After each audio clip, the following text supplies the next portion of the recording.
ഈ അടുത്ത് ഞാൻ കുറ്റ്യാടിയിൽ ഒരു പ്രസംഗം നടത്തിയിരുന്നു. ആ പ്രസംഗത്തിലെ ഒരു വിഷയത്തിനും ഒരു മറുപടിയും പറയാൻ കഴിയാതെ കുടുങ്ങിയ മൗലവിമാർ ഇപ്പോൾ ചില തെറ്റിദ്ധരിക്കലുകൾക്ക് ഇറങ്ങി പുറപ്പെട്ടിരിക്കുകയാണ്. ഞാൻ അന്ന് KNM മുജാഹിദുകൾ പരസ്പരം ഭിന്നിക്കുന്നതിന് മുമ്പ് KNM പ്രസിദ്ധീകരിച്ച ഈ പുസ്തകം വായിച്ചിരുന്നു. മുസ്ലിങ്ങളുടെ അനാചാരങ്ങൾ ഒരു സമഗ്ര വിശകലനം എന്ന പുസ്തകം വായിച്ചിരുന്നു. ഇതിൽ പറയുന്നത് ഒരിക്കലും അവനവൻ സക്കാത്ത് കൊടുത്താൽ പറ്റില്ല എന്നാണ്. ഞാനിതൊന്ന് വായിക്കാം. ഉടമസ്ഥൻ നേരിട്ട് അവകാശികൾക്ക് തന്റെ സക്കാത്ത് നൽകുവാൻ പാടില്ലെന്നാണ് ഇസ്ലാമിന്റെ ഖണ്ഡിതമായ വിധി. ഇത് പറഞ്ഞുകൊണ്ട് അവരെഴുതുന്നതാണ് വലിയ അത്ഭുതം. ഇബ്നു ഉമർ റളിയല്ലാഹു അൻഹു പറയുന്നു, നിങ്ങൾ പ്രവർത്തകന്മാരിലേക്ക് തന്നെ സക്കാത്ത് നൽകുവീൻ. അവർ അത് അവകാശികൾക്ക് നൽകാതെ കള്ളു വാങ്ങി കുടിച്ചാലും ഇതിന്റെ പരമ്പര സഹിഹായതാണ്. ഇങ്ങനെ ഇവരുടെ പ്രവർത്തകന്മാർക്ക് അവർ കള്ളു വാങ്ങി കുടിക്കുകയാണെങ്കിലും സക്കാത്ത് കൊടുക്കണം എന്ന് ഹദീസ് ഉദ്ധരിച്ചുകൊണ്ട് എന്ന വിധത്തിൽ ജനങ്ങളെ തെറ്റിദ്ധരിപ്പിക്കുന്ന ആശയം പറയുകയും സ്വന്തം കൊടുത്താൽ അത് പാടില്ലെന്ന്, അങ്ങനെയാണ് ഇസ്ലാമിന്റെ ഖണ്ഡിതമായ വിധിയെന്ന് പറയുകയും ചെയ്തുകൊണ്ട് KNMന്റെ പ്രസിദ്ധീകരണമായ ഈ പുസ്തകത്തിൽ നമുക്ക് 310-ാമത്തെ പേജിൽ കാണാൻ സാധിക്കും.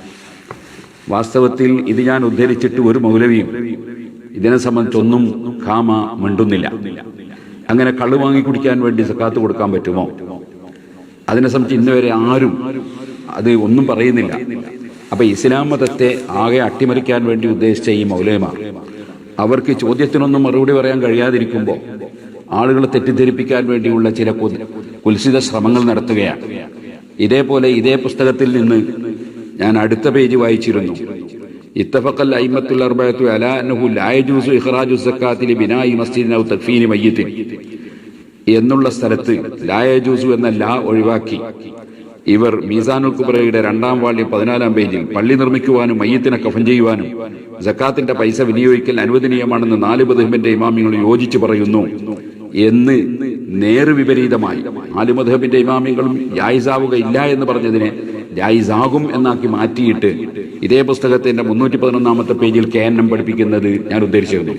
ഇതിനെ സംബന്ധിച്ചൊന്നും യാതൊന്നും പറയാതെ ഇപ്പോൾ നമ്മുടെ നാദാപുരത്ത് വന്ന് അബൂജഹലിന്റെ ബഹുമാനം പറയുകയും അതുപോലെ പാട്ടുപാടുകയും ചെയ്തിരുന്ന ഒരു വ്യക്തി ഇപ്പോൾ ഒരു ക്ലിപ്പിറക്കിയതായി കേൾക്കാൻ സാധിച്ചു. വളരെ അത്ഭുതകരമാണ് അദ്ദേഹത്തിന്റെ കാര്യം. അദ്ദേഹം ആദ്യം ഇതേപോലെ ഒരു വീഡിയോ ചെയ്തിരുന്നു. അതിൽ അദ്ദേഹം പറയുന്നത് അതിലുള്ള പോസ്റ്റർ തന്നെ സമസ്ത 1952 പറഞ്ഞത് പിൻവലിച്ചോ എന്നായിരുന്നു. ബഹുമാന്യരായ ഷെയ്ഖുന കാന്തപുരം ഉസ്താദിന്റെയും എന്റെയും അതേപോലെ ബഹുമാന്യരായ ജിഫി മുത്തുക്കോയ തങ്ങൾ അവരുടെയും നജീബ് മൗലവി അവരുടെയും 4 ആളുടെയും ചിത്രം വെച്ചുകൊണ്ട് 1952 സമസ്ത കേരള ജമിയത്തുൽ ഉലമ അവിഭക്ത സമസ്തയാണല്ലോ. അന്നത്തെ ആ സമസ്തയെ അംഗീകരിക്കുന്ന എല്ലാ വിഭാഗം പണ്ഡിതന്മാരെയും ഒരുമിച്ച് ഫോട്ടോ കൊടുത്ത് സമസ്തയെ തെറ്റിദ്ധരിപ്പിക്കാൻ വേണ്ടി നടത്തിയ ആ ശ്രമം വളരെ മോശമായ ഒരു ശ്രമമായിരുന്നു. അങ്ങനെ സമസ്ത പിൻവലിച്ചോ എന്ന് ചോദിക്കുമ്പോൾ ആളുകൾ എന്താ ഭരിക്കുക? സമസ്ത 1952 ഇങ്ങനെ സംഘടിത സക്കാത്ത് കൊടുക്കുന്നതിന് അനുവദിച്ചിരുന്നു എന്നാണല്ലോ. അത് തന്നെ യഥാർത്ഥത്തിൽ ശുദ്ധമായ കളവും വെട്ടിപ്പും തട്ടിപ്പുമായിരുന്നു. ഇമാമിങ്ങളെ കിതാബുകളിൽ തന്നെ വെട്ടിപ്പ് നടത്തുന്ന ലായജൂസ് ഉള്ള സ്ഥലത്ത് ജൂസ് ഉണ്ടെന്നാക്കി മാറ്റുന്ന കക്ഷികൾക്ക് എന്ത് വെട്ടിപ്പ് നടത്തുന്നതിന് യാതൊരു മടിയും ഉണ്ടാവുകയില്ലല്ലോ. അതിൽ പറയുന്ന ഒരു കാര്യം, കാന്തപുരവും അനുയായികളും മറ്റും കമ്മിറ്റിക്ക് കൊടുത്താൽ വീടുകയില്ല എന്ന് ഇപ്പോൾ പറയുന്നു. 1952 അവർ പറഞ്ഞത് അങ്ങനെയല്ല എന്നാണ് പറയുന്നത്. അത് നിങ്ങൾക്ക് കേൾക്കാൻ കഴിയും. കാന്തപുരം മുസ്ലിയാരും അതുപോലെ തന്നെ പേരോട് സഖാഫി എന്ന ശിഷ്യനുമൊക്കെ പറഞ്ഞൊരു പ്രധാനപ്പെട്ട കാര്യം എന്താണ്? ഒരു കമ്മിറ്റിക്ക് കൊടുത്താൽ അത് വീടുകയില്ല, അങ്ങനെ ഒരു സംവിധാനം വിതരണത്തിൽ പാടില്ല എന്നല്ലേ. എന്നാൽ അവർ മറുപടി പറയേണ്ടുന്ന അല്ലെങ്കിൽ സമൂഹത്തിന് വിശദീകരണം നൽകേണ്ടുന്ന ഒരു കാര്യം ഇവിടെ ഓർമ്മപ്പെടുത്തുകയാണ്. അപ്പോ എന്നിട്ട് അദ്ദേഹം പറയുന്നത് കമ്മിറ്റിക്ക് വക്കാലത്താക്കി കൊടുക്കാമെന്ന് 1952 പറഞ്ഞു എന്നാണ്. അങ്ങനെ യഥാർത്ഥത്തിൽ 1952 ഒരു ഉസ്താദും പറഞ്ഞിട്ടില്ല, PF മൗലവിയും പറഞ്ഞിട്ടില്ല. പറയാത്ത കാര്യം വേറെ ഒരു വിഷയം സംസാരിച്ചതിനെ സംബന്ധിച്ച് തെറ്റിദ്ധരിപ്പിച്ചുകൊണ്ട് അവതരിപ്പിക്കുകയാണ് മൗലവി. അദ്ദേഹം അടിവരയിട്ടത് വ്യക്തിക്ക് വക്കാലത്ത് കൊടുക്കാം, ഒരു കമ്മിറ്റിക്ക് വക്കാലത്ത് കൊടുക്കാൻ പാടില്ല എന്നാണ് പറഞ്ഞു വെച്ചത്. അതുകൊണ്ടാണ് ഞാൻ ഈ ഭാഗം നിങ്ങൾ ശ്രദ്ധിക്കണം എന്ന് പ്രത്യേകം പറയുന്നത്.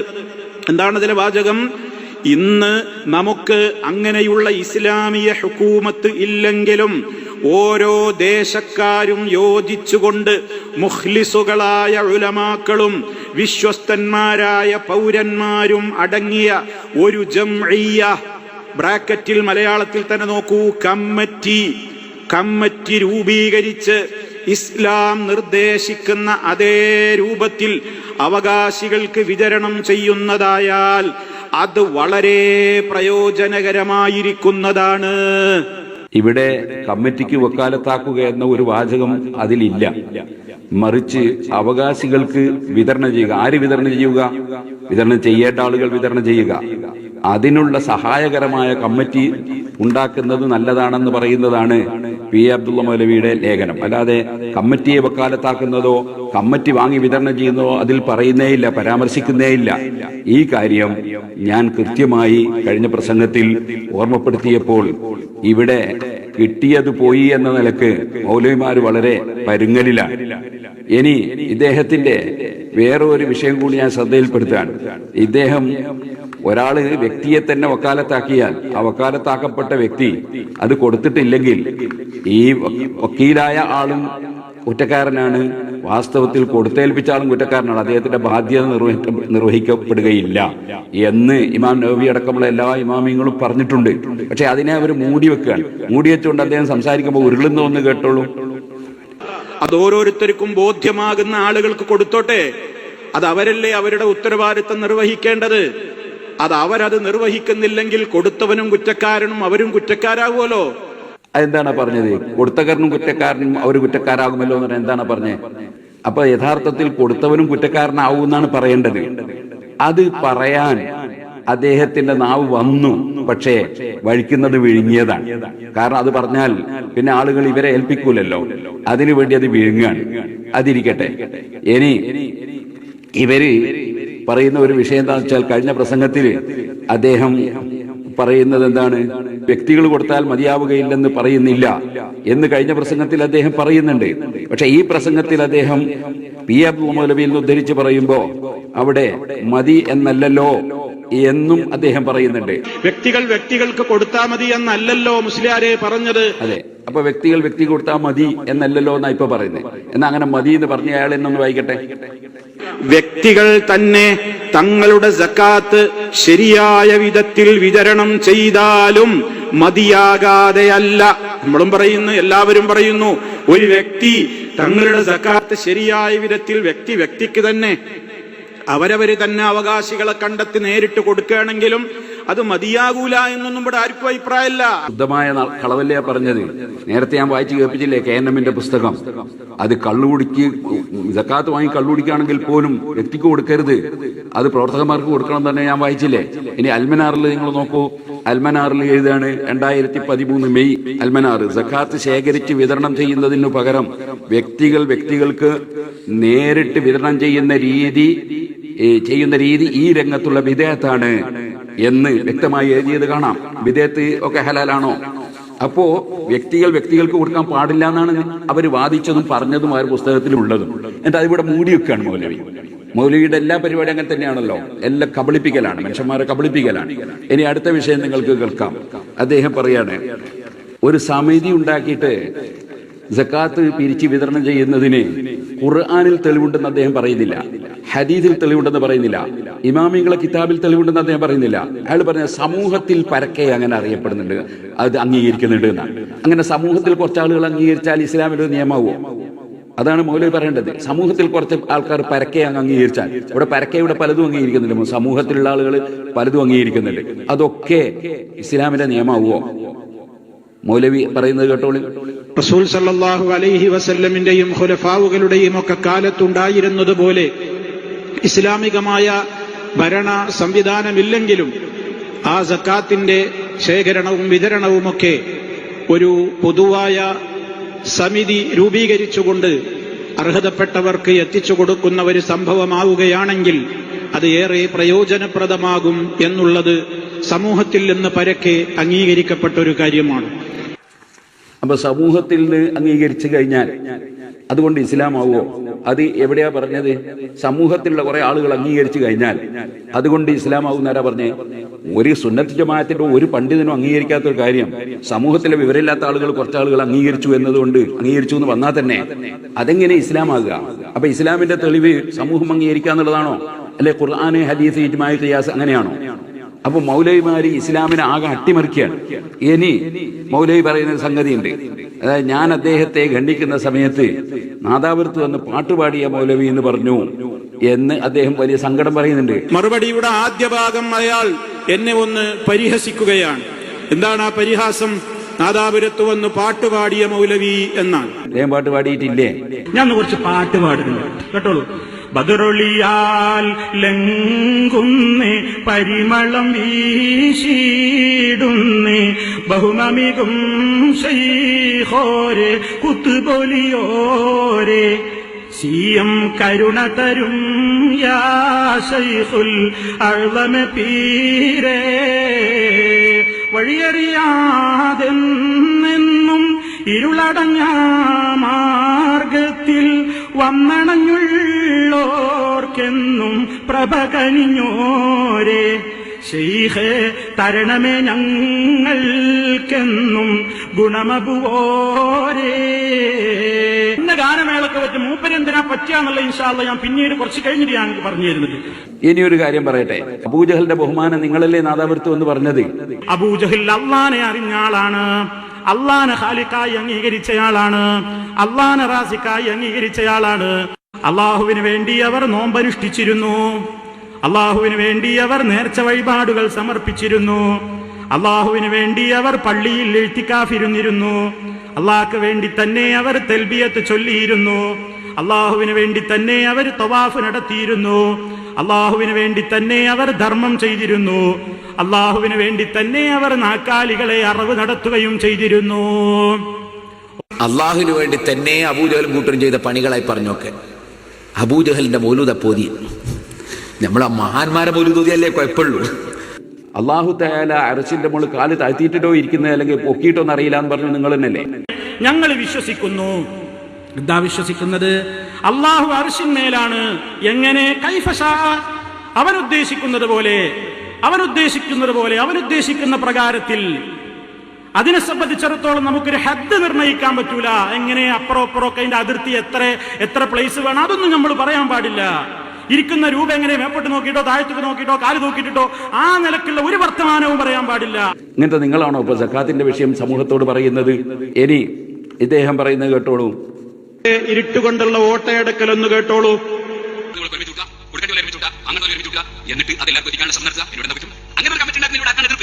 എന്താ മൂപ്പര് പറയുന്നത്? അപ്പൊ നിങ്ങൾ ശ്രദ്ധിച്ചു നോക്ക്.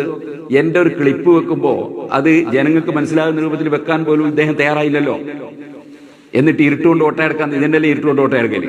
ആ ക്ലിപ്പ് സ്പീഡ് കൂട്ടിയിട്ട് ഒരാൾക്കും തിരിയാത്ത രൂപത്തിൽ എന്റെ ക്ലിപ്പ് കേൾപ്പിച്ചിട്ട് പിന്നെ അതിന്റെ വിശദീകരണം മൗലവിന്റെ വകെ സ്വന്തം പറയാൻ, അങ്ങനെയാണോ ഒരു നീതിയും മര്യാദയുള്ള മനുഷ്യൻ ചെയ്യേണ്ടത്? അതെന്തുകൊണ്ട് കൃത്യമായിട്ട് അത് ഉള്ളതുപോലെ തന്നെ കേൾപ്പിക്കാൻ പറ്റാതെയായിപ്പോയി മൗലവിക്ക്? ഇനി എന്താണ് അദ്ദേഹം പറയുന്നത് നോക്കാം. എന്നെ സംബന്ധിച്ച് പറയാണ്. മുസ്ലിയാര് പറയുന്നത് എന്താണ്? മുസ്ലിയാര് പറയുന്നത് ഇതിൽ കമ്മിറ്റിക്ക് സക്കാത്ത് ഏൽപ്പിച്ചു എന്നവിടെ, കമ്മിറ്റിക്ക് കൊടുക്കണം എന്നവിടെ, കമ്മിറ്റി പിരിച്ചു എന്നവിടെ, ഇതൊക്കെയാണ് പേരോട് മുസ്ലിയാർക്ക് ചോദിക്കാനുള്ളത്. P A Abdulla Musliyar, P A Abdulla മൗലവി എന്ന് പറയുന്ന പണ്ഡിതൻ 29ാമത്തെ വയസ്സിൽ എഴുതിയ ഒരു ലേഖനം. ആ ലേഖനത്തിൽ അദ്ദേഹം ഒരു സ്ഥലത്തും കമ്മിറ്റിയെ വക്കാലത്താക്കണമെന്ന് മൗലവി പറഞ്ഞതുപോലെ പറഞ്ഞിട്ടില്ല. കമ്മിറ്റിയെ ഏൽപ്പിക്കണമെന്ന് പറഞ്ഞിട്ടില്ല. കമ്മിറ്റിയെ ഏൽപ്പിച്ച് കമ്മിറ്റി വിതരണം ചെയ്യണമെന്ന് പറഞ്ഞിട്ടില്ല. ഇതൊന്നും പറഞ്ഞിട്ടില്ല. ആ ലേഖനത്തിൽ അദ്ദേഹം വായിച്ചതിൽ തന്നെ ഉള്ളത് എന്താണ്?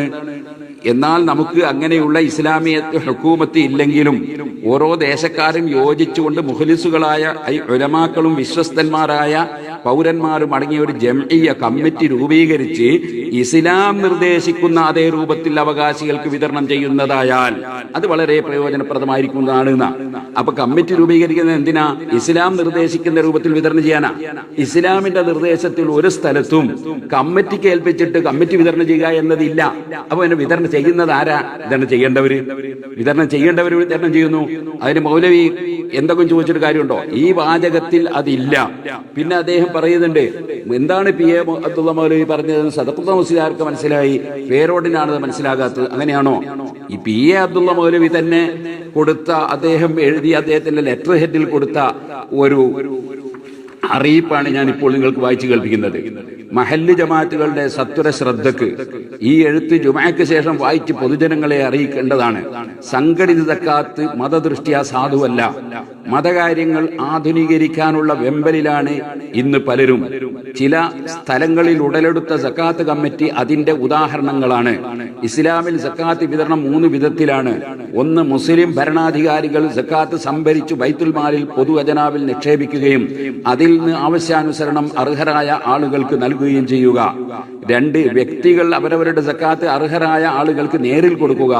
3, ഏതെങ്കിലും ഒരാളെ കർമ്മശാസ്ത്ര പണ്ഡിതന്മാര് ഫിഖ്ഹ് ഗ്രന്ഥങ്ങളിൽ വിവരിച്ച ഉപാധികളോടുകൂടി, അപ്പൊ കർമ്മശാസ്ത്ര ഗ്രന്ഥങ്ങളിൽ പറഞ്ഞ ഉപാധികളോടുകൂടി വക്കാലത്ത് മുഖേന ഏൽപ്പിച്ച് വിതരണം ചെയ്യുക, അല്ലെ വ്യക്തികൾ വിതരണം ചെയ്യുക, അല്ലെ ഭരണാധികാരി ഏൽപ്പിക്കുക. ഈ 3 അല്ലാത്ത മറ്റൊന്നില്ലെന്നും ശേഷം അദ്ദേഹത്തിന്റെ എഴുതുന്ന കണ്ടോളൂ, 3ാമത്തെ ഇനത്തേക്കാൾ ശ്രേഷ്ഠമായത് 2ാമത്തെ ഇനമാണെന്ന് ഫുഖഹാക്കൾ വ്യക്തമാക്കിയിട്ടുണ്ട്.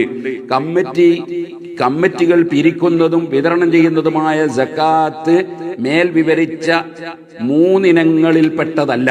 ഈ കാരണത്താൽ തന്നെ അത് സാധുവാവുകയില്ല എന്ന് പി എ അബ്ദുള്ള മൗലവി ഖാദി സംയുക്ത ജമാഅത്ത് കാഞ്ഞങ്ങാട് അദ്ദേഹം അന്ന് കൊടുത്ത കത്ത്, എല്ലാ മഹല്ലിലും വിതരണം ചെയ്യാൻ വേണ്ടി കൊടുത്ത കത്താണിത്. അപ്പൊ ഈ രൂപത്തിൽ കൃത്യമായി 3 വിധത്തിലേ സക്കാത്ത് കൊടുക്കാൻ പറ്റുള്ളൂ എന്ന് കൃത്യമായി മഹല്ലുകൾക്ക് നിർദ്ദേശം കൊടുത്ത ഒരു പണ്ഡിതനെ അദ്ദേഹം 1952 സക്കാത്ത് പിരിച്ചെടുത്ത് എന്നിട്ട് അത് വിതരണം ചെയ്യാൻ വേണ്ടി കമ്മിറ്റി ഉണ്ടാക്കി പ്രവർത്തിക്കാമെന്ന് പറഞ്ഞിരുന്നു എന്ന് ദുർവ്യാഖ്യാനം ചെയ്തത് ഈ മൗലവിമാരല്ലേ? അപ്പോ അന്നത്തെ കാലത്ത് ഈ ലേഖനം കണ്ടിട്ട് നിങ്ങളെപ്പോലത്തെ ഓരോരുത്തർ ദുർവ്യാഖ്യാനം ചെയ്യാതിരിക്കാൻ വേണ്ടിയാണ് ബഹുമാനപ്പെട്ട സദഖത്തുൽ മുസ്ലിയാര് ഹിദായത്തുൽ മുഅ്മിനീൻ മാസികയിൽ അതേ സക്കാത്ത് കമ്മിറ്റിയെ ഏൽപ്പിച്ച് കമ്മിറ്റി വിതരണം ചെയ്യുന്ന പരിപാടി പറ്റില്ല എന്ന് പറഞ്ഞ് ലേഖനം എഴുതിയത്. സദഖത്തുൽ മുസ്ലിയാര് എഴുതിയത് സമസ്ത കേരള ജമിയത്തിന്റെ വൈസ് പ്രസിഡന്റ് ആയിരിക്കുമ്പോഴാണ്. നിങ്ങൾ പോസ്റ്റർ കൊടുത്തതിനെ സമസ്ത 1952 അനുവദിച്ചു എന്നാണ്. എന്തൊരു വഞ്ചനയാണ് നിങ്ങൾ ജനങ്ങളോട് ചെയ്തത്.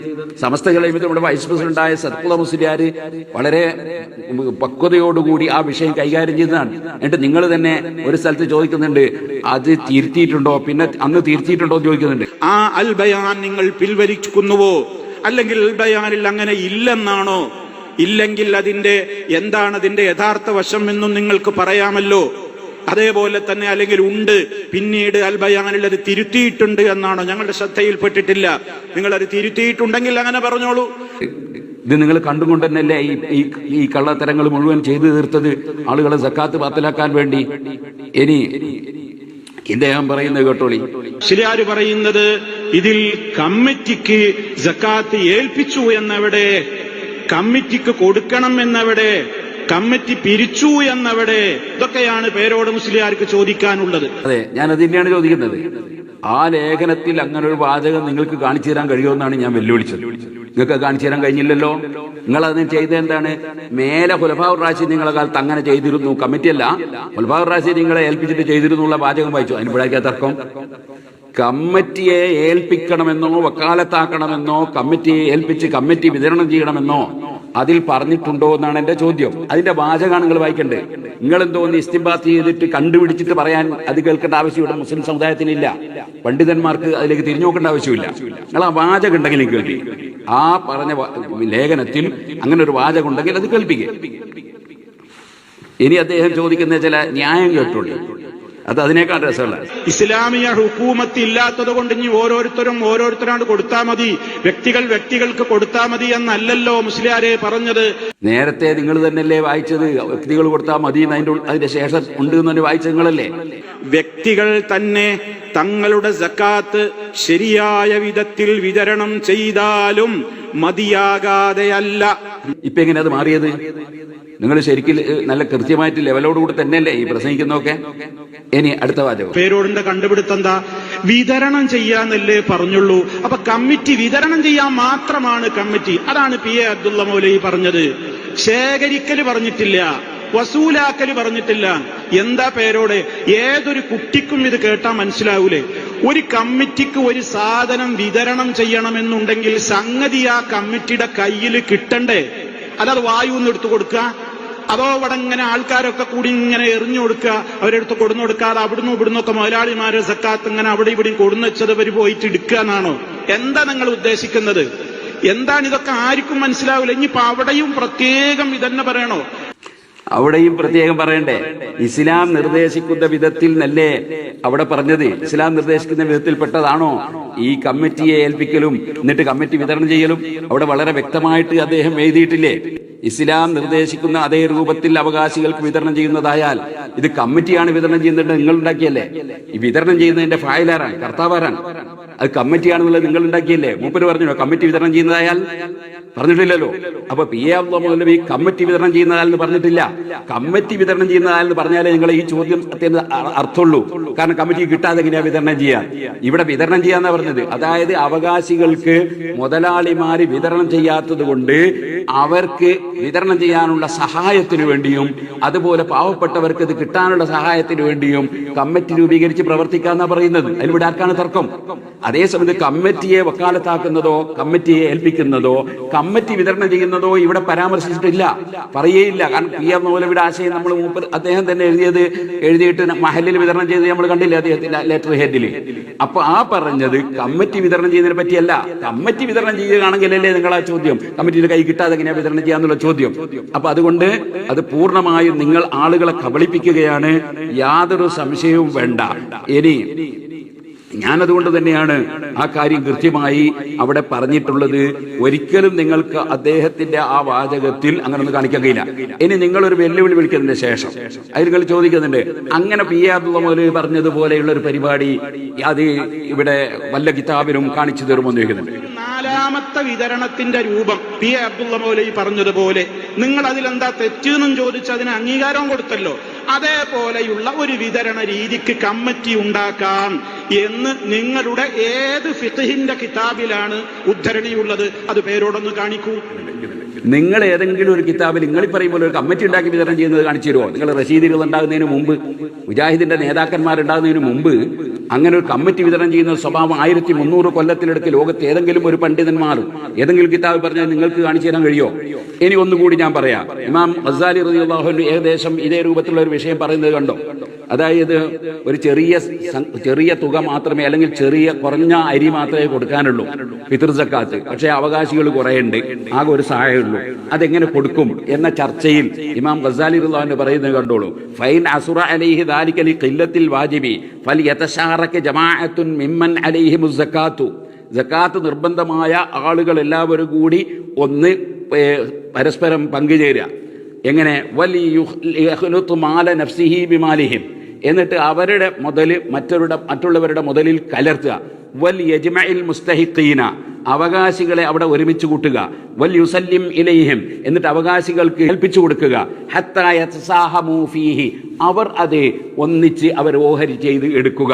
ഫൈന ദാലിക ലാ ബുദ്ദ മിൻഹു, അത് കൂടാതെ കഴിയില്ല എന്ന് ഇമാം ഗസാലി റളിയല്ലാഹു അൻഹു പറഞ്ഞില്ലേ? അപ്പോൾ അവിടെ എന്ത് വേണം? അവകാശികളെ ഒരുമിച്ച് കൂട്ടണം, കൊടുക്കുന്നവരെ ഒരുമിച്ച് കൂട്ടണം, അവർക്ക് ആ ഒരുമിച്ച് കൂട്ടാനുള്ള സ്വത്ത് ഇവിടെ എത്തിക്കാനുള്ള സഹായം ചെയ്യണം. ഇങ്ങനെ തുടങ്ങി ഒരുപാട് സഹായങ്ങൾ ചെയ്യാനില്ലേ? അത്തരം സഹായങ്ങൾക്ക് വേണ്ടി ഒരു സമൂഹം ഒരു കമ്മിറ്റി ഉണ്ടാക്കുകയാണെങ്കിൽ യാതൊരു കുഴപ്പവും ആരും പണ്ഡിതന്മാർ പറയുന്നില്ല. അത് തന്നെയാണ് മഹാനായ തെലിക്കുത്ത് ഉസ്താദ് അവറുകളും പറഞ്ഞത്. അത് ഞാൻ അന്ന് വായിച്ചിട്ടുണ്ടല്ലോ, നിങ്ങളൊക്കെ മൂടി വെക്കല്ലേ. അപ്പൊ തെലിക്കുത്ത് ഉസ്താദ് പറഞ്ഞത് അതാണ്, സക്കാത്ത് മുതലാളിമാരിൽ നിന്ന് ഇങ്ങോട്ട് കമ്മിറ്റി വാങ്ങാതെ ഒരു കമ്മിറ്റി ഉണ്ടാക്കിയിട്ട് സഹായം ചെയ്യുന്നു. ഹജ്ജ് കമ്മിറ്റി പോലെ. ഹജ്ജ് കമ്മിറ്റി ഹജ്ജ് ചെയ്യാനല്ല കമ്മിറ്റി, ഹജ്ജിന് പോകുന്നവരെ സഹായിക്കാനാണ് കമ്മിറ്റി. കമ്മിറ്റി. അതുപോലെ സക്കാത്ത് കൊടുക്കുന്നവരെയും കിട്ടേണ്ടവരെയും സഹായിക്കാൻ വേണ്ടി ഒരു കമ്മിറ്റി ഉണ്ടാക്കി പ്രവർത്തിച്ചാൽ ഏകദേശം ആളുകളും കൊടുക്കാനുള്ള അവസരം ഉണ്ടാകും. കാരണം അവർക്ക് ഈ പ്രയാസങ്ങളൊക്കെ കമ്മിറ്റി മുഖേന അങ്ങ് രക്ഷപ്പെടും. അതേപോലെ തന്നെ വാങ്ങുന്നവർക്ക് ഇത് കിട്ടാൻ സൗകര്യം ഉണ്ടാകും. ഇതാണ് പി അബ്ദുള്ള മൗലവി പറഞ്ഞത്. അല്ലാതെ കമ്മിറ്റി സക്കാത്ത് വാങ്ങുക എന്നൊരു വിഷയം ഇസ്ലാമിൽ ഇല്ല, വാങ്ങിയിട്ട് കൊടുക്കാനുമില്ല. അതേ സമയത്ത് നിങ്ങൾ അവിടെ നിന്നൊക്കെ പോയിട്ട് സക്കാത്ത് വാങ്ങിയിട്ട് ലോകത്തുള്ള എല്ലാ പണ്ഡിതന്മാരും പറഞ്ഞതിനെതിരായി നിങ്ങൾ സക്കാത്ത് വിൽക്കുകയാണ്, സക്കാത്ത് വിറ്റ് വേറെ സാധനം വാങ്ങുകയാണ്, ഫാക്ടറി തുടങ്ങുകയാണ്, പത്രം തുടങ്ങുകയാണ്, മീഡിയ നടത്തുകയാണ്, അതുപോലെ നിങ്ങളുടെ സംഘടന നടത്തുകയാണ് എന്ന് മാത്രമല്ല നിങ്ങൾ കടം കൊടുക്കുകയാണ്, അതേപോലെ തന്നെ ബാങ്കിലിട്ടിട്ട് പലിശ വാങ്ങുകയാണ്. ഇതിന്റെ ഒക്കെ തെളിവ് ഞാൻ എന്റെ പ്രസംഗത്തിൽ പറഞ്ഞിട്ടുണ്ട്. അതിനെ സംബന്ധിച്ച് കാമാന്ന് പറയാതെ ഈ പി എ അബ്ദുള്ള മൗലവിയുടെ ലേഖനത്തെ വീണ്ടും ഉരുട്ടി മരട്ടിയിട്ട് എന്തിനാണ് മൗലവി ഉരുണ്ട് കളിക്കേണ്ട ആവശ്യം എന്താണ്? സക്കാത്ത് വിഷയത്തിൽ ഒരു പിടുത്തവും കിട്ടൂല എന്ന് തോന്നിയപ്പോ മൗലവി പറഞ്ഞൊരു രസമുള്ള പരിപാടികളുണ്ട്. അതായത് അദ്ദേഹം നാദാപുരത്ത് വന്ന് പാട്ട് പാടുന്ന സമയത്ത് അദ്ദേഹത്തിന് തെളിവ് കിട്ടിയില്ല പോലും, പിന്നെ ചില തെളിവുകൾ കിട്ടി എന്ന് പറയുന്നുണ്ട് മൗലവിന്റെ ആ വീഡിയോ ക്ലിപ്പ്. അപ്പോ കോടതി വിരിച്ചിട്ട് കാര്യം തിരിഞ്ഞു എന്ന് പറഞ്ഞെടുത്ത് കാര്യമുണ്ട് മൗലവി, അന്ന് തന്നെ പറയണ്ടേനോ, അതൊക്കെ അതിന്റെ മറുപടിയും കിട്ടൂലായിരുന്നു ആ സമയത്ത്. അതുകൊണ്ട് ഇങ്ങനത്തെ ഒന്നും ഇപ്പൊ എടുക്കണ്ട, അതൊക്കെ നമുക്ക് വേറെ പറയാം. ആദ്യത്തെ ഞാൻ നിങ്ങളെ വെല്ലുവിളിച്ചതല്ലേ, നേരിട്ടിരുന്ന് സംസാരിക്കാൻ ധൈര്യമുണ്ടോ? ഇതുവരെ നിങ്ങളെ തയ്യാറായിനോ? പിന്നെ എന്തിനാണ് വെറുതെ ഇങ്ങനെ ഓരോന്ന് പറഞ്ഞിട്ട് ആളുകൾ കബളിപ്പിക്കേണ്ട ആവശ്യം എന്താണ്? അള്ളാഹു തആല ഹിദായത്തിന്റെ വെളിച്ചം തരട്ടെ. ഇസ്ലാമിന്റെ കാര്യം ഉള്ള പോലെ പറഞ്ഞാൽ പോരെ. പടച്ചവനെ പേടിയില്ലേ നിങ്ങൾക്ക്? പടപ്പുകളെയും പേടിയില്ലേ? ഒരല്ലാനെ പേടിച്ചുകൊണ്ട് വേണ്ട ഒരു ഇസ്ലാമിക പ്രവർത്തനം, ഇസ്ലാമിന്റെ വിഷയം പറയാൻ നിങ്ങൾ ലായജൂസിന്റെ ലാകട്ടിട്ട് യജൂസുന്നാക്കി മാറ്റിയിട്ട് ജനങ്ങളെ സക്കാത്ത് നഷ്ടപ്പെടുത്താൻ വേണ്ടി ശ്രമിച്ച ഷിയാക്കളുടെ ഏർപ്പാടല്ലേ പള്ളിക്കും അതുപോലെ എല്ലാ സംഘത്തിനും സക്കാത്ത് കൊടുക്കാന്നുള്ളത്? ഈ ഷിയാക്കളുടെ ആശയല്ലേ നിങ്ങൾ ഇവിടെ പ്രചരിപ്പിച്ചത്? അതുകൊണ്ട് ഇനി മേലിലെങ്കിലും ഇത്തരം വെട്ടിപ്പുകളും തട്ടിപ്പുകളും കുതന്ത്രങ്ങളും ഒക്കെ നിർത്തിയിട്ട് യകൂനു ഫി ആഖിരി സമാനി ദജ്ജാലൂന കദ്ദാബൂന എന്ന് നബി സല്ലല്ലാഹു അലൈഹി വസല്ലം പറഞ്ഞതുപോലെ ധാരാളം കളവ് പറയുകയും അതുപോലെ കബളിപ്പിക്കുകയും ചെയ്യുന്ന ഒരു വിഭാഗം ഖിയാമത്ത് നാളിൽ വരും. അവർ പറയുന്നത് നിങ്ങളെ മുൻഗാമികളായ പൂർവികർ കേൾക്കാത്ത വർത്തമാനങ്ങളായിരിക്കും. അതുകൊണ്ട് ഇയ്യാക്കും വയ്യാഹും അവരെ നിങ്ങൾ സൂക്ഷിക്കണം, ലായുദില്ലൊക്കെ അവരെ നിങ്ങൾ പിഴപ്പിക്കരുത് എന്ന് നബി സല്ലല്ലാഹു നിങ്ങൾ പറഞ്ഞത് ഞങ്ങൾ സമൂഹത്തിന്റെ മുമ്പിൽ പറയാണ്. അതുകൊണ്ട് നിങ്ങളുടെ ഈ തട്ടിപ്പുകളും വെട്ടിപ്പുകളും നിർത്തിയിട്ട് ഇസ്ലാം ദീനിന്റെ ശരിയായ ആശയമായ സുന്നത്ത് ജമാഅത്തിലേക്ക് തിരിച്ചു വന്ന് നിങ്ങൾ അബൂജഹലിന്റെ മദ്ഹ് പറയുന്നതും അതുപോലെ അള്ളാഹുവിനെ സംബന്ധിച്ച് കയ്യും കാലും ഉണ്ട് എന്നും പടച്ചവന് ചന്തി വെച്ചിരുന്നു അങ്ങനല്ലേ സിംഹാസനസ്ഥനായി നിങ്ങൾ പറഞ്ഞേ? ആസനം തന്നെ ചന്തിയല്ലേ? അങ്ങനെ അള്ളാഹു ചന്തിയുണ്ട്. ഇതൊക്കെ പറയുന്ന നിങ്ങളാണോ ഇസ്ലാമിന്റെ വിഷയം പറയുന്നത്? ഇതിനെ സംബന്ധിച്ച് പൊതുസമൂഹം ബോധ്യമുള്ളവരാകണം എന്ന് മാത്രം ഈ സമയത്ത് ഉണർത്തി അള്ളാഹു തആല ഹഖിനെ ഹഖായി മനസ്സിലാക്കി ജീവിതത്തിൽ പകർത്താൻ തൗഫീഖ് നൽകുമാറാകട്ടെ.